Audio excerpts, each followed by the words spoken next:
Hi guys, welcome to my channel my name's Teresa and I'm the Carbootcrafter, and thank you to everybody that commented on the last video. I really appreciate the ideas and the support that you've given me. So most people felt, and I had a couple of emails as well, so most people felt that you glued the paper to the chipboard, and then you glued the image to the back of the chipboard.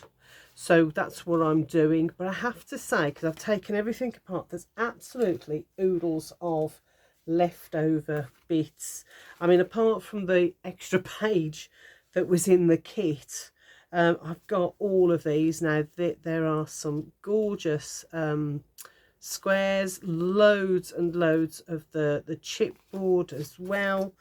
There's fabulous shapes, ovals. I mean, look at that, that's a gorgeous shape, and there's two of them, and there's the chipboard as well, so I could use them together to give some dimension to a project, or I could use them separate on the front of a card or something. So, and then use the chipboard for something else. But there's just absolutely tons left over of chipboard and this gorgeous paper with all that foiling on the edge as well. So I'm sure that's picking it up. So let's pop those to one side and get on. So what I've done already is, because you didn't want me to see me doing absolutely everything.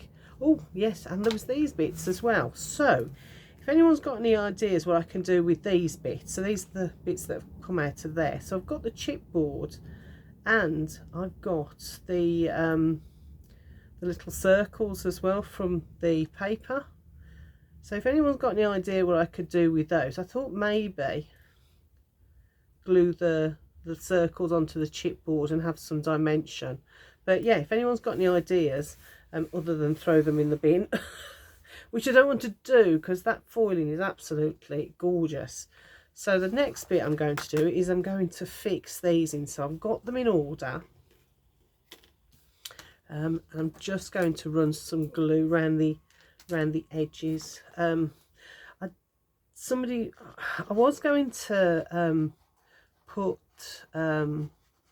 double-sided tape, but the chipboard, if I can say it's thirsty, what I mean by that is when I was gluing the papers onto the front, the chipboard just soaked it all up, which is why I'm gluing onto the paper rather than onto the board, because it just, if I put a blob of glue there, it just sank in, and sometimes it was sinking in so much that when I was, so I'd be putting it over here, and by the time I got over here on the chipboard, over here was almost dry. It sort of sank in that much. I want to put plenty on so that it'll stick, but I don't want to put too much on. Okay, so what I'm going to do, so I was going to put it on here and then put that on, but then I thought if I go a bit skew whiff, it's not going to work, is it? So I thought I'll put the glue on there and then hover over the top, and if I bring it a bit closer to me, hover over the top and try and get that quite centralised. Does that look central to you guys? It sort of does to me. There we go. So another thing I was thinking about is the edges of the book. When it's finished, you're going to have that kind of chipboard look. So I was thinking I might see what I can put on there. So if anyone's got any ideas for that as well, I'd really appreciate that, because I'm not quite sure. Maybe put some ink around it, maybe, or don't know. I've got some oh, what do you call them, Inca gold. It's like a gold wax, you know, the wax stuff that people have used. It's that sort of thing, but it's water based, so it's not It's not quite as oily. I was thinking maybe putting some of that on or inking it. That was the other thing I was thinking. So let me know what you think. Give me some ideas to what we can do. Let's do this project together. Trying to get all the way around that edges so that I get a good bond, because what I don't want is for things to lift, because I want this to last. So what I might do is, I'm going to do this one, but I was thinking what I might do is see if I can get some more of them, or even some of the Night Before Christmas, you know, the book with, oh gosh, I don't know how many pages are in there, but the Night Before Christmas book, and then create a book for the grandchildren out of that. Just need to see how much those books are and whether it's got, because it'd be nice to have the Night Before Christmas story as well, with the not just the pictures but the story to go with it. So yes, I might have a look at that. That's a project maybe for next year, because it is nearly Christmas Eve already. So that's all done. So let's pop that there. I'm putting them that way round because they're kind of got a bit of a curve on them, so I'm putting them that way round, so hoping that the weight of the card and everything will push them down a little bit. So, and then we've got this one. So yeah, I did have a look around. I couldn't see anything about how to do this, so I've kind of relied on you guys to tell me what I can find. I looked on Pinterest. There was a couple of things, but there's not much detail in terms of putting it together.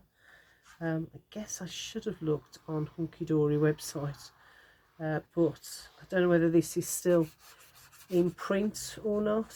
I did see some pictures of somebody that's got this, that had completed it, and the colours were quite different, so I don't know whether they did another rerun with different colours, or whether it was I think she was in America, or whether it was because she was, you know, different colours for different countries, because I'm sure, because like the front of mine is red, but I'm sure the front of hers was this this gorgeous blue.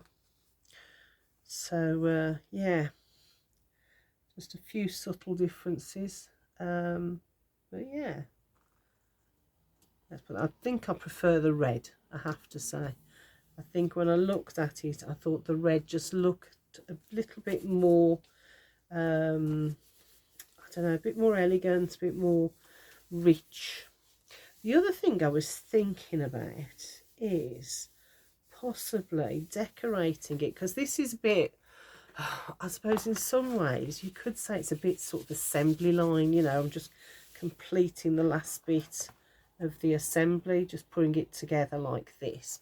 But I was thinking maybe finding a way to decorate it a little bit more. I mean, I don't know how, but I have to put my thinking cap on, unless you guys have got some ideas of how to do that. That would be great if you could, because it would be nice to just sort of personalise it a bit, rather than it be just exactly how it would be, you know, how everybody else has done it, you know, make it a bit more personalised to this household, to the Perry household. So yeah, so if you've got any ideas of how to kind of, I suppose one of the things I could do is look at how I use the ribbon. Do you know what I mean? Putting the ribbon on, how to, because I know with some of the scrapbooks I've done in the past, I've used lots of different coloured ribbon, and even bits of material that I've cut up and created like a ragged effect on the edge of the book, so that holds them together in the same way that, because this is the ribbon that they've given you, or given with the kit, and maybe look at that. I suppose that's one way I could make it slightly different, trying to make sure I stay on the edges, but I want to make sure that these are all completely clear as well, because the pages are, you can see they're quite close there, quite close to the edges in some cases. I don't want to be messing about trimming off bits of paper and what have you, but yeah, so yeah, most people were of the consensus that you did it like this way and then you glued them back to back. So yeah, I thought that made sense to me. That did make sense. It was when I was first looking at it, you know, when you forget something out first time, you kind of think, oh, where does this go? How does that work? And I'm guessing that because it was bought, not second hand, but it was out somebody else's stash, that she's maybe lost some of the instructions or diagram or whatever, which means that I've not got the full picture. I hate that, don't you, when you buy something and not everything is there. All the bits are there, but the full instructions aren't necessarily there. And sometimes it's because they've been the manufacturers hasn't put enough description in, but sometimes it's because it's been lost or what have you. Just trying to make sure I get close to that edge so we don't get any I say leakage, but that's not really what I mean. Any kind of, you know, gaps and movement on it. So let's hover over and push that down, trying to be as central as possible. I'm not entirely sure that I'm getting there, but as long as you can't see any of the background, I think that'll I'll be happy with that. But yeah, I might see if I can get some more of these, and or even, like I say, get the little books. I've got some of the books already, but not the Christmas one. Oh, see, now that's gone over a little bit. Let's see if I can. Oh, see, the thing is, I don't want to pull it too much, but there is that slight overlap. I can just see it there. I don't want to. Let's see if I can move it like that. No, you see, as soon as it gets on, the glue gets onto this chipboard, it just sucks it in, and that's it. I might have to take it off and try again. Okay, that's off. So it's